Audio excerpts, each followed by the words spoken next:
La plupart des enfants font tout un tas de rêves qu'ils finissent par oublier. Mais dans ce lot, il y a quand même quelques exceptions. Des enfants qui s'accrochent tellement fort à leurs rêves qu'ils finissent par se réaliser. Et c'est justement le cas d'une petite fille qui, en découvrant Edgely devant sa télé, s'imagine déjà ceinture autour des hanches et bras levés devant un public en délire. Cette petite Texane du nom de Carla Gonzalez ne le sait pas encore, mais quelques années plus tard, elle deviendra l'une des plus grandes championnes de NXT, propulsée dans le roster principal de la WWE alors qu'elle a à peine 23 ans. Aujourd'hui, je vous propose de découvrir l'histoire d'une passionnée, d'une battante, mais surtout d'une prodige. Bienvenue dans l'histoire de Roxanne Perez.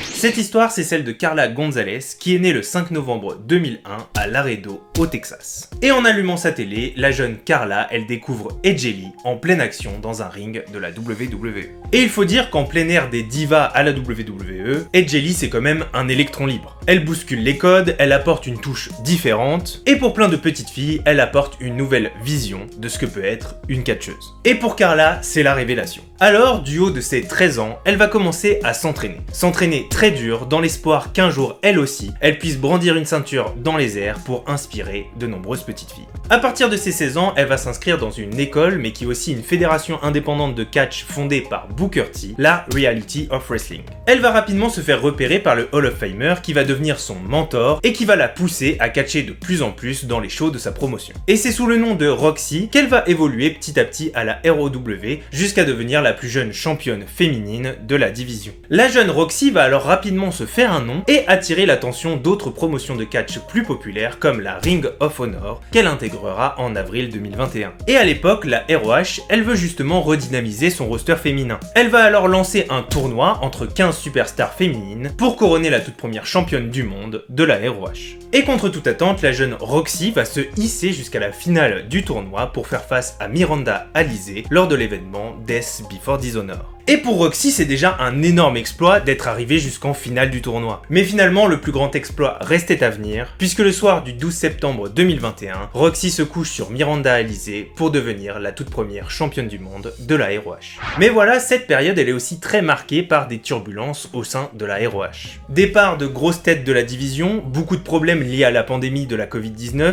et beaucoup de problèmes financiers. La promotion se voit donc obligée de mettre en pause ses activités et de libérer ses talents de leur contrat. Pour conclure son histoire avec le titre féminin de la ROH, Roxy elle va apparaître dans d'autres promotions, notamment l'Impact Wrestling, pour défendre son titre. Et c'est ainsi que Roxy va croiser la route de la championne AAA, Purrazzo, qui va la défier pour un match dans lequel les ceintures des deux femmes sont en jeu. Et c'est ainsi que Roxy va finalement perdre le titre de la ROH le soir du 10 janvier 2022. Mais ce qui pourrait sembler pour certains comme un gros échec, ce sera finalement un renouveau dans la carrière de Roxy. Parce que si Roxy s'était déjà fait remarquer avant son passage à la ROH, lorsqu'elle la quitte en janvier 2022, de nombreuses autres promotions ont remarqué son talent amplifié par son jeune âge. Et parmi les promotions qui ont repéré le talent de la jeune Texane, il y a la WWE qui voit en elle la future prodige de l'entreprise. Et après 2 essais, elle finit par signer un contrat pour intégrer le show de développement NXT en mars 2022 sous le nom de Roxanne Perez.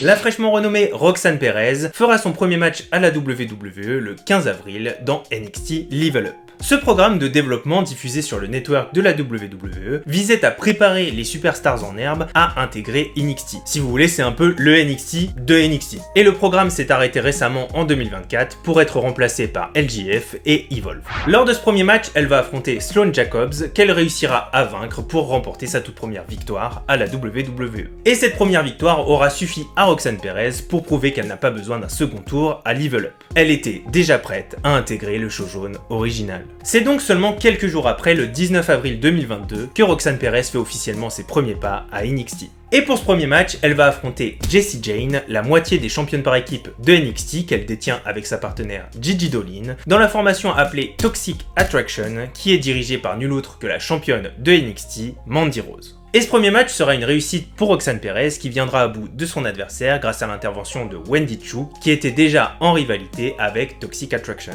Ce premier match l'emmènera donc directement dans les histoires principales du show jaune, puisque dès la semaine suivante, elle affrontera la championne de NXT, Mandy Rose, qui est bien déterminée à montrer à la petite nouvelle qu'il y a une grande différence entre rêver d'être championne et l'être pour de vrai. Et cette fois-ci, c'est bien Mandy Rose qui remportera la victoire, avant d'être attaquée par Wendy Choo, qui se joindra à Roxanne Perez pour faire fuir Toxic Attraction à coups de serpentin. Et mine de rien, ces deux premières confrontations vont emmener Roxanne Perez à son tout premier match de championnat. En effet, elle va faire équipe avec Wendy Choo pour faire face aux championnes par équipe, Gigi Dolin et Jacy Jayne. Malheureusement, le soir du 10 mai 2022, Mandy Rose interviendra dans le match pour offrir la victoire à ses partenaires. Mais Roxanne ne va pas se laisser abattre. Et dès la semaine suivante, elle va participer au tournoi Breakout, un tournoi organisé entre 8 superstars débutantes de NXT et qui n'ont pas encore eu d'opportunité majeure et qui offre au vainqueur un contrat pour un match de championnat de son choix à NXT. La version masculine de ce tournoi existe depuis 2019 et en 2022, la WWE inaugure la toute première version du tournoi pour le roster féminin. Et Roxanne Perez, elle ne va pas seulement participer au tournoi, elle va remporter ce tournoi en venant à bout successivement de Kiana James, Lash Legend et Tiffany Stratton en finale. Roxanne Perez a alors le contrat Breakout en poche, mais pas seulement, puisqu'elle s'est fait une nouvelle alliée, Cora Jade. En effet, pendant les semaines du tournoi, on découvre que Cora Jade et Roxanne Perez sont devenues très amies. On les a vues semaine après semaine se rapprocher dans les backstage autour de leur désir commun de devenir une grande superstar un jour. Et d'ailleurs, c'est Cora qui va avoir l'honneur de remettre son contrat Breakout à son amie Roxanne Perez. Mais les trois membres de Toxic Attraction ne voient pas ça d'un bon œil et ils viendront interrompre la célébration de la nouvelle prodige. Évidemment, Mandy Rose, elle vient asseoir son autorité devant celle qui vient de gagner une possible opportunité pour le titre qu'elle détient. Et l'échange va rapidement tourner à la bagarre, ravivant la rivalité entre Roxanne Perez et le groupe Toxic Attraction. Et cette rivalité va conduire Roxanne Perez et Cora Jade à une opportunité de décrocher les titres par équipe de NXT. En effet, elles vont avoir l'occasion d'affronter Gigi Dolin et Jacy Jayne lors de The Great American Bash. Et comme à son habitude, Mandy Rose tentera d'intervenir dans le match pour essayer de faire gagner son équipe. Mais cette fois-ci, l'arbitre ne se laissera pas faire et finira par l'expulser des abords du ring. Et sans leur leader à leur côté, Gigi Dolin et Jacy Jayne sont complètement perdus et vont finir par se laisser surprendre par les deux meilleurs amis. Et le match se conclura donc par un Pop Rocks de Roxanne Perez, offrant la victoire à son équipe, qui deviennent officiellement championne par équipe de NXT et qui offre surtout sa toute première ceinture à la WWE à Roxanne Perez. Mais elle ne veut pas s'arrêter là. Elle veut mettre un terme définitif au règne toxique de Mandy Rose. Alors, elle va l'annoncer officiellement. La semaine prochaine, lors de NXT, elle encaissera officiellement son contrat Breakout pour défier la championne de NXT, Mandy Rose. On se retrouve donc la semaine suivante, prêt pour un main event décisif. Ah non mais attendez, il se passe quelque chose, il y a un truc qui va pas dans ce début de show. On se retrouve dans le parking et on découvre Roxanne Perez grièvement blessée. Elle souffre et elle est même incapable de se relever et l'équipe médicale de la WWE n'aura pas d'autre choix que de l'évacuer. C'est alors Cora Jade, la meilleure amie et partenaire par équipe de Roxanne Perez, qui va prendre la parole. Pour elle, il n'y a aucun doute. Cette attaque, c'est l'œuvre de Toxic Attraction. Mandy Rose avait trop peur d'affronter Roxanne Perez et ils l'ont donc agressée pour l'empêcher de catcher et d'encaisser son contrat Breakout. Mais Cora, elle ne va pas les laisser faire comme ça. Alors, pendant que Toxic Attraction se pavane dans le ring pour encenser leur leader, Cora viendra interrompre la fête. Cora se saisit d'un micro et annonce que leur petit stratagème n'a pas fonctionné. Parce que s'il est vrai que Roxanne est grièvement blessée et qu'elle ne peut pas catcher ce soir, Cora, elle peut prendre sa place pour affronter Mandy Rose. Après tout, Cora c'est sa meilleure amie et c'est aussi sa partenaire championne par équipe de NXT, c'est donc normal qu'elle la défende et qu'elle honore à sa place ce combat. Mais alors que Cora s'apprête à rentrer dans le ring, la musique de Roxanne Perez retentit. La prodige des rings fait son entrée, arborant un énorme bandage sur l'abdomen. Mais malgré la douleur, elle est prête pour affronter la championne. Alors évidemment, Cora, elle va tout de suite essayer de la dissuader. Roxanne, elle n'est pas du tout à 100% et Mandy Rose ne va lui faire aucun cadeau. Et si elle veut avoir une chance de remporter la ceinture, elle faut qu'elle retourne se reposer. Mais là-dessus, Roxanne insiste et le combat commence. Roxanne souffre. Le match est vraiment rude et la championne Mandy Rose ne va faire que cibler l'abdomen déjà blessé de Roxanne Perez pour montrer à tout le monde que s'en prendre à une championne, ça a un prix. Mais Roxanne tient le coup. Elle encaisse et elle revient. Portée par les encouragements de sa meilleure amie Cora qui est restée aux abords du ring, elle arrive à reprendre l'avantage. Elle envoie Mandy Rose à l'extérieur, arrive à se débarrasser de ses deux alliés et finit par lui porter son finisher.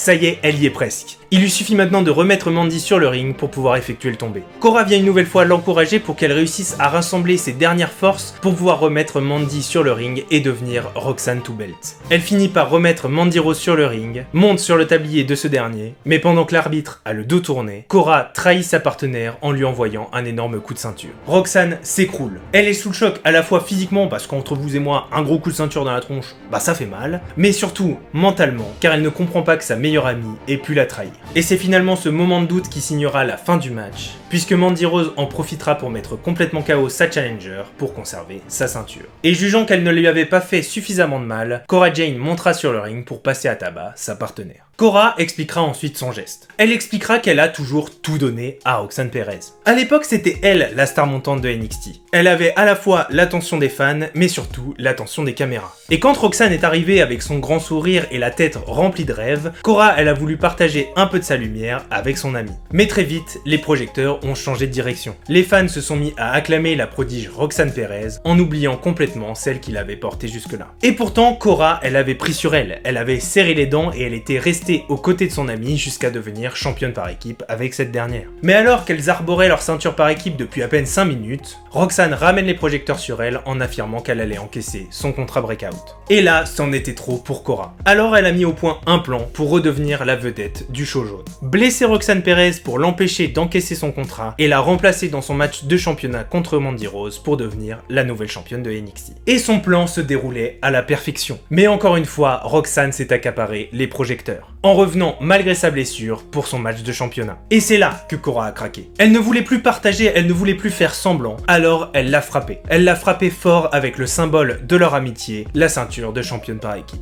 Et aujourd'hui, ce symbole, il n'est que mensonge et trahison pour Cora. Aujourd'hui, elle refuse de porter une ceinture de championne qu'elle partage avec une salope égoïste. Ce sont ses mots, pas les miens. Alors, elle finira par jeter sa ceinture de championne à la poubelle, ne réclamant qu'une seule chose, pouvoir mettre la main une nouvelle fois sur Roxanne Perez pour la détruire une bonne fois pour toutes. La semaine suivante, ce sera au tour de Roxanne de rendre son titre de championne par équipe vacant pour pouvoir se concentrer sur sa guerre contre Cora. Leur rivalité va les conduire à Heatwave pour enfin se faire face dans un ring. Mais lorsque Cora va se sentir dépassée, elle s'emparera d'un kendo stick pour frapper Roxanne Perez. Mais cette dernière esquivera et réussira à récupérer l'arme. Mais elle n'est pas comme Cora. Elle veut gagner à la loyale. Elle veut montrer qu'elle ne doit sa place à NXT qu'à son talent et à sa détermination. Mais ce doute permettra à Cora de revenir, d'attraper la tête de Roxanne Perez avant de lui planter sur le kendo stick pour remporter cet affrontement. Et cette victoire ne fera que conforter Cora dans ce qu'elle savait déjà. Elle est sans l'ombre d'un doute meilleure que son ex-amie Roxanne.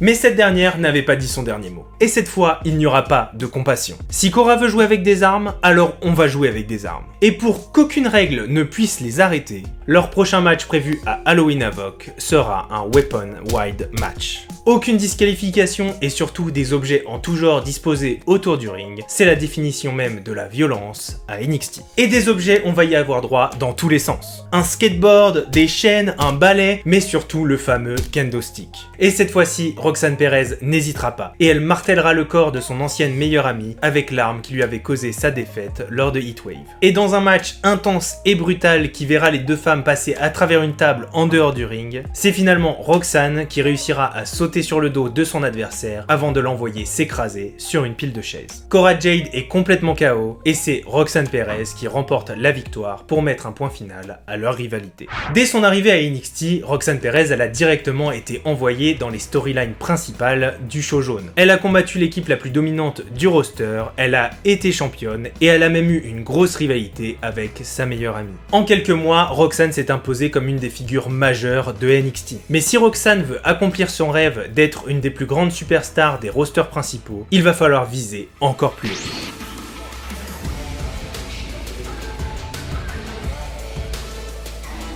Vous le savez, à Raw et à SmackDown, il y a plusieurs opportunités qui permettent de passer au niveau supérieur. On peut gagner le Royal Rumble, gagner la manette Money in the Bank, remporter le tournoi King and Queen of the Ring, et je ne parle même pas de l'Elimination Chamber. Mais du côté de NXT, il y a plutôt deux gros événements majeurs. Le premier, c'est le tournoi Breakout que Roxanne a déjà gagné un peu plus tôt dans l'année. Et le second, c'est un tout nouveau concept qui va être lancé en décembre 2022 lors de NXT Deadline, l'Iron Survivor Challenge. On a deux participants participants qui commencent le match et qui sont ensuite rejoints toutes les 5 minutes par une nouvelle superstar jusqu'à ce qu'il soit 5 dans le ring. Le match fonctionne avec un système de points. Tu gagnes un point lorsque tu réussis un tombé ou une soumission, ou alors quand tu subis une disqualification. Et à l'inverse, lorsque tu es battu, tu es envoyé pendant 90 secondes dans une petite cellule en dehors du ring, une espèce de pénalité pour le perdant. Et le match dure en tout 25 minutes, et à la fin de ce timing, celui qui a le plus de points remporte la victoire, et surtout devient le challenger numéro 1 au titre de NXT. Et justement, cette année, Roxanne Perez se qualifie pour participer à l'Iron Survivor Challenge en venant à bout d'Indy Hartwell. Et c'est même elle qui va débuter le match en faisant face à Zoey Stark. Mais le match va très mal débuter pour la prodige. En effet, à la 9e minute, Zoey Stark arrive à la couvrir pour marquer un premier point. Et la suite ne s'annonce pas plus brillante. Cora Jade va elle aussi marquer un point, et c'est finalement au tour d'Indy Hartwell de coucher Roxanne Perez pour elle aussi marquer un point. Il reste maintenant 7 minutes au match. Et si Roxanne Perez veut gagner, il faut qu'elle remporte 2 points et empêcher toutes les autres concurrentes d'en faire autant. Autant dire que là, ça tient plus d'un exploit que d'une simple performance. Mais Roxanne va déjouer les pronostics en faisant un tombé sur Zoey Stark pour égaliser.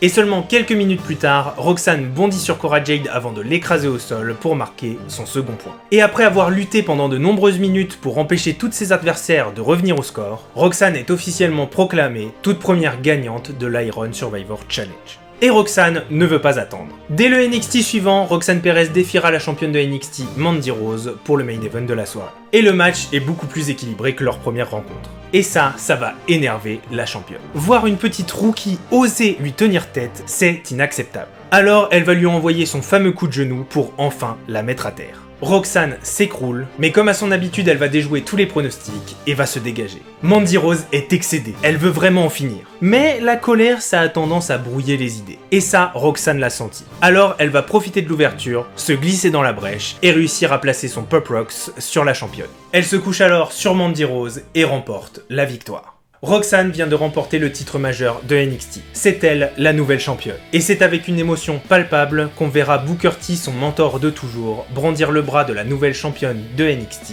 Roxanne Perez.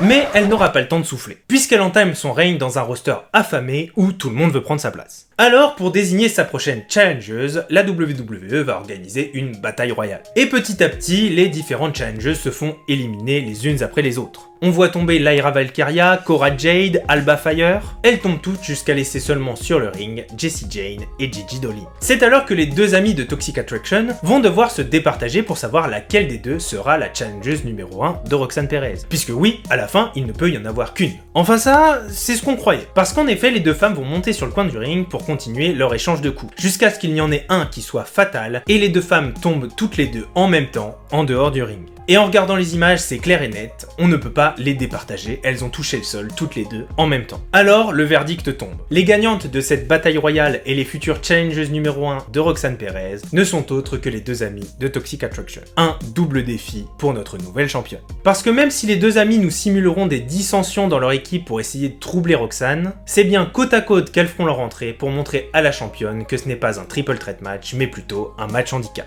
Mais au final, il ne pourra y avoir qu'une seule championne. Et lorsque les deux amis vont s'en rendre compte, les tensions explosent et cette fois, elles sont tout sauf simulées. Elles s'en prendront violemment l'une à l'autre jusqu'à se désintéresser de Roxanne Perez qui saisira l'occasion d'envoyer Gigi Dolin à travers une table avant de porter un super Pop Rocks à Jessie Jane pour remporter la victoire. Roxanne Perez va alors pouvoir enchaîner avec un nouveau challenger mais surtout un nouveau défi. Parce qu'après avoir fait équipe avec Roxanne Perez pour venir à bout de Katana Chance et Kayden Carter, celle qu'on considère comme l'une des plus grandes légendes du catch international, Meiko Satomura, va défier la championne de NXT, Roxanne. Et la championne va accepter avec un immense respect. Pour Roxanne, c'est tout simplement un honneur de pouvoir affronter l'une de ses idoles. C'est vraiment deux générations de styles de vision du catch qui vont s'affronter dans un match de championnat avec le plus grand des respects. Le match aura lieu à Roadblock et ce qu'on peut dire c'est que la légende montrera à tout le monde qu'elle mérite ses lettres de noblesse. Elle va largement dominer la championne avec des techniques qu'on n'est pas habitué à voir. On ne donne pas cher de la championne qui encaisse les assauts de la légende.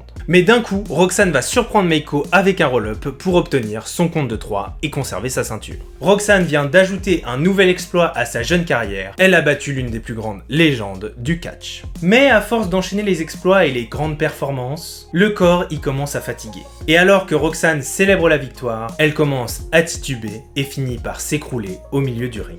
elle vient de perdre connaissance sous le regard inquiet de Shawn Michaels, Booker T et surtout tous les fans. Et dès la semaine suivante, la nouvelle tombe. Roxanne Perez est sortie de l'hôpital, mais les médecins ne l'ont pas autorisée à catcher de nouveau. Alors, Shawn Michaels n'aura pas d'autre choix. Il rend officiellement le titre de Roxanne vacant et annonce une série de matchs qualificatifs pour un match de l'échelle à Stand and Deliver pour couronner la nouvelle championne. Mais à une semaine du show, Roxanne Perez fait son retour dans le bureau de Shawn Michaels. Elle lui explique que les médecins viennent tout juste de l'autoriser à remonter sur le ring. Et elle est déterminée, plus motivée que jamais, à défendre sa ceinture. Et elle réclame donc d'être intégrée au ladder match. Shawn Michaels hésite, mais va finalement se laisser convaincre par l'enthousiasme de Roxanne Perez et transforme le match en une défense de titre. Et c'est donc dans un match de l'échelle l'opposant à Lyra Valkyria, Gigi Dolin, Tiffany Stratton, Indi Hartwell et Zoey Stark que Roxanne Perez devra défendre son titre. Et malheureusement, Roxanne aura beau se battre de toutes ses forces, elle ne fera qu'effleurer sa ceinture qui sera remportée par Indi Hartwell. Roxanne aura bien le droit à une revanche lors de Spring Break-In dans un triple threat match l'opposant à Indi Hartwell et Tiffany Stratton. Et même si ce soir-là, le fait qu'Indi Hartwell se blesse grièvement au genou et donc est évacuée du match pouvait nous laisser penser que Roxanne avait une nouvelle chance de récupérer sa ceinture, ce sera bien Indi Hartwell qui, malgré la douleur, réussira à revenir et à conserver son titre. Et malheureusement, à partir de là, Roxanne ne va faire que s'éloigner de la course au titre. Lors du tournoi qui visera à couronner la nouvelle championne suite à la blessure d'Indi Hartwell, Roxanne sera battue par Tiffany Stratton qui deviendra la nouvelle championne de NXT. Roxanne va ensuite enchaîner les échecs dans les matchs pour devenir challengeuse numéro 1 et peu à peu, elle va s'éloigner du titre sur toute la fin de l'année 2023. Entre temps, elle aura quand même une rivalité avec Blair Davenport qu'elle battra lors de The Great American Bash, puis c'est Kiana James qu'elle affrontera à de nombreuses reprises, d'abord dans un Deville Playground lors de Halloween Havoc, puis dans un Steel Cage lors de Deadline. Mais cette période loin des titres, elle commence à avoir un gros impact sur le moral de Roxanne Perez. En effet, on va commencer à la découvrir plus agressive, plus sournoise, mais surtout plus violente. Mais heureusement, cette traversée du désert semble toucher à sa fin lorsque le 16 janvier 2024, elle remporte la bataille royale visant à désigner la nouvelle challengeuse numéro 1 pour le titre de NXT qui est à l'époque détenue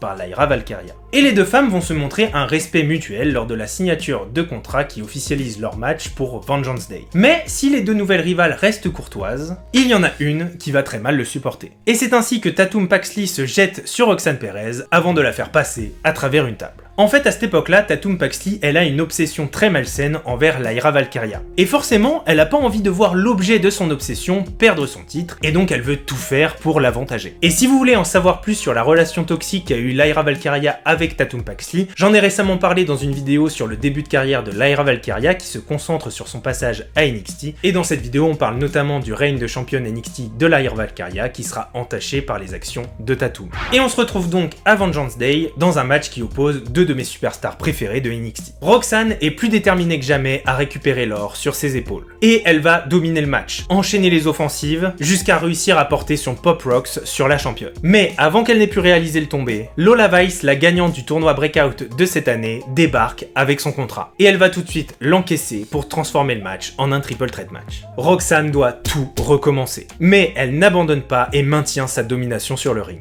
Et elle arrive une nouvelle fois à porter son Pop Rocks sur Lyra Valkyria. Cette fois, ça y est, Roxanne Perez va récupérer sa ceinture et devenir pour la deuxième fois championne de NXT. Quand soudain, Tatum Paxley se jette dans un geste désespéré sur Roxanne Perez pour l'envoyer en dehors du ring et protéger son obsession, Lyra Valkyria. Et cette intervention va justement permettre à la championne de reprendre ses esprits, de mettre complètement KO Lola Vice pour remporter la victoire et conserver sa ceinture dans des circonstances plus que controversées. Et là, Roxanne est furieuse, elle est à bout. Et quand elle découvre quelques jours plus tard que Lyra a récompensé Tatum Paxley avec un match de championnat par équipe contre les Kabuki Warriors, c'est le point de rupture. Alors, après la défaite de Tatum et Lyra contre les Kabuki Warriors, Roxanne s'introduit dans le ring pour violemment agresser la championne de NXT. Elle va s'acharner sur son bras encore et encore dans l'unique but de le briser. Lyra sera ensuite évacuée sur une civière devant des fans médusés.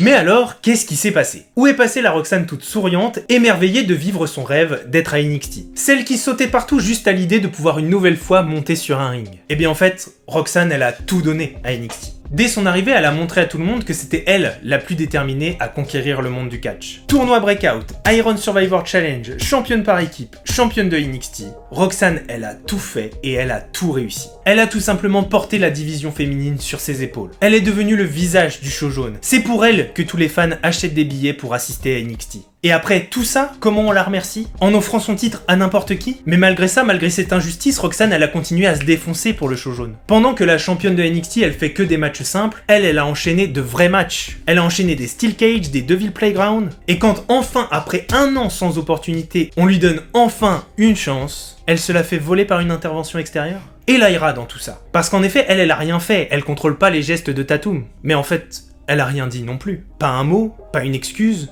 pas l'ombre d'une proposition d'un match revanche. Alors après tout ça, la rookie d'âgée d'à peine 22 ans, qui a toujours suivi les ordres, suivi les règles parce qu'elle était juste contente qu'on lui laisse une place dans la plus grande entreprise de catch au monde, elle est brisée. Elle est brisée et la nouvelle Roxanne Perez qu'on découvre aujourd'hui, elle a compris une chose. Le respect, ça ne donne rien. Si tu veux quelque chose, tu le prends. Et tant pis si ça veut dire briser quelques bras au passage. Et tant pis si ça veut dire que les fans te détestent. Ce qu'elle veut maintenant, c'est la gloire du titre, et elle le dit haut et fort. Lyra est blessée, elle ne peut donc pas défendre son titre. Il est donc grand temps que ce titre revienne à celle qui le mérite vraiment, Roxanne Perez. Mais Lyra Valkyria, c'est aussi une grande championne. Et même si elle a le bras déjà en miettes, elle n'abandonnera pas et acceptera de défendre son titre dans le WrestleMania de NXT, Stand and Deliver contre Roxanne Perez. Et après plusieurs agressions, ça y est, on y est, le match tant attendu. Et c'est encore une fois un très bon match. Le nouveau personnage de heel de Roxanne Perez lui va à ravir et elle l'épouse parfaitement en s'acharnant encore et encore sur le bras déjà blessé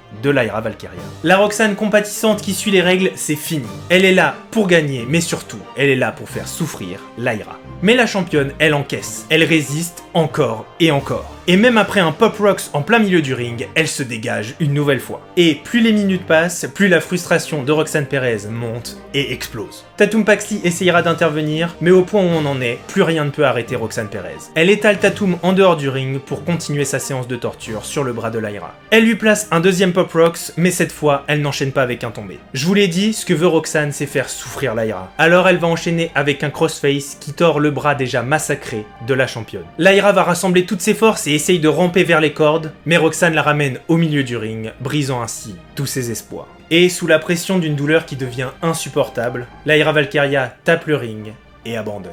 Roxanne l'a fait. Elle vient de devenir pour la deuxième fois championne de NXT et la plus jeune femme à détenir 2 fois ce titre. Lyra Valkyria va évidemment réclamer sa revanche qui va se passer à Spring Breaking, mais cette fois ce sera pas un match simple puisque Tatum Paxley va s'ajouter à l'équation après avoir trahi Lyra Valkyria. En effet, elle a compris que ce qu'elle désirait le plus, c'est pas être amie avec une championne, c'est le devenir elle-même. Mais au final, c'est bien Roxanne Perez qui sortira victorieuse de ce triple threat match pour mettre un point final à sa rivalité avec Lyra Valkyria. Lors de ce second règne, Roxanne Perez va défendre son titre à de nombreuses reprises, contre Natalya, Chelsea Green, Lola Vice ou encore Jada Parker. Elle sera même défiée par la championne de la TNA Jordynne Grace pour un match à Battleground. Mais là encore, Roxanne s'impose et une à une, l'ensemble de ses adversaires tombent. La nouvelle Roxanne Perez semble invincible et personne à la WWE ne semble capable d'en venir à bout. Alors, s'il n'y a personne à la WWE, il faut peut-être aller chercher ailleurs. Et c'est finalement au Japon qu'on a peut-être une réponse. En ramenant à NXT l'une des catcheuses les plus populaires de sa génération, Giulia. La star italo-japonaise fera ses débuts à la fin du match de Roxanne Perez à No Mercy et la défiera officiellement pour ce qui va être un événement spécial, la première de NXT sur la CW. Ce changement de chaîne marque aussi un changement créatif pour le show jaune. Nouveau design, nouvelle direction artistique et aussi un nouveau design pour la ceinture de champion et championne de NXT. C'est vraiment le renouveau de NXT qui s'affirme de plus en plus comme étant le 3e show majeur de la WWE. Et Giulia, elle est justement là pour ça. Roxanne est une très bonne championne, mais elle ne représente pas cette nouvelle ère. C'est Giulia qui doit représenter ce nouveau départ. Il est donc temps de tourner la page et de laisser le titre à quelqu'un qui a vraiment les épaules pour le porter. On les retrouvera donc le 1er octobre pour le match tant attendu entre Giulia et Roxanne Perez. Les deux femmes se livrent une guerre intense pour décrocher la toute nouvelle ceinture de NXT. Mais alors qu'il est encore difficile de savoir laquelle des deux femmes va l'emporter, une personne masquée débarque des vestiaires pour attaquer Giulia et offrir la victoire à Roxanne Perez. Et cette personne masquée n'est autre que Cora Jade. L'ancienne meilleure amie puis rivale de Roxanne Perez vient de signer son grand retour. Et c'est avec un sourire complice retrouvé qu'elle lui glissera « Le passé, c'est le passé et aujourd'hui, j'aime bien la nouvelle toi ». Julia va évidemment vouloir se venger en confrontant les deux femmes à nouveau réunies. Mais Julia n'ira pas au combat toute seule. À ses côtés, une toute nouvelle recrue qui a fait la gloire du catch mexicain, Stephanie Vaquer. Et l'entente entre Julia et Stephanie Vaquer surpassera celle des deux amies retrouvées et leur offrira la victoire le soir d'Halloween Havoc. Mais Julia n'en avait pas fini. Elle l'a dit dès son arrivée, si elle est à NXT, c'est uniquement pour devenir championne. Et le soir de Deadline, elle remportera l'Iron Survivor Challenge pour redevenir challengeuse numéro 1 au titre de Roxanne Perez. Et c'est lors du premier show de l'année 2025 New Year Evil que Julia affrontera une nouvelle fois la championne de NXT. Et au bout d'une quinzaine de minutes, Julia enchaînera Roxanne avec un violent coup de genou dans la face avant d'enchaîner avec son finisher pour remporter la victoire et mettre un terme au règne de 276 jours de Roxanne Perez. Roxanne Perez aura bien le droit à une revanche lors de Vengeance Day dans un Fatal 4-Way qui impliquera Cora Jade, Julia et Bayley descendus de Raw pour rappeler à Roxanne Perez que le monde ne tourne pas autour d'elle et que la division féminine de la WWE regorge de superstars plus fortes les unes que les autres. Mais ce sera un effort vain et Roxanne Perez échoue à récupérer sa ceinture. Elle aura ensuite quelques derniers matchs à NXT, mais pour Roxanne Perez, un constat s'impose. Il est bien temps de passer à autre chose, de tourner la page et de s'attaquer à la suite de son rêve.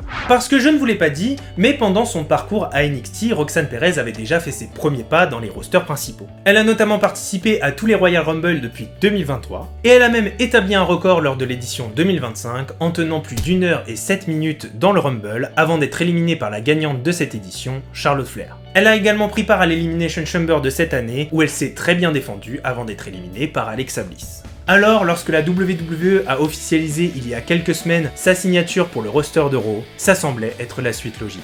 Et si elle gravit aussi vite les échelons qu'elle l'a fait tout au long de sa carrière, qui est déjà incroyablement riche malgré son jeune âge, elle risque de faire des étincelles. Finalement, Roxanne Perez, c'est une petite fille qui avait un rêve. Et elle a travaillé dur, elle s'est donnée à 250% pour en faire une réalité. Et aujourd'hui, elle est passée de fan émerveillé à superstar acclamée de NXT. Et aujourd'hui, à peine 23 ans, elle représente toute une nouvelle génération de superstars dans le show rouge.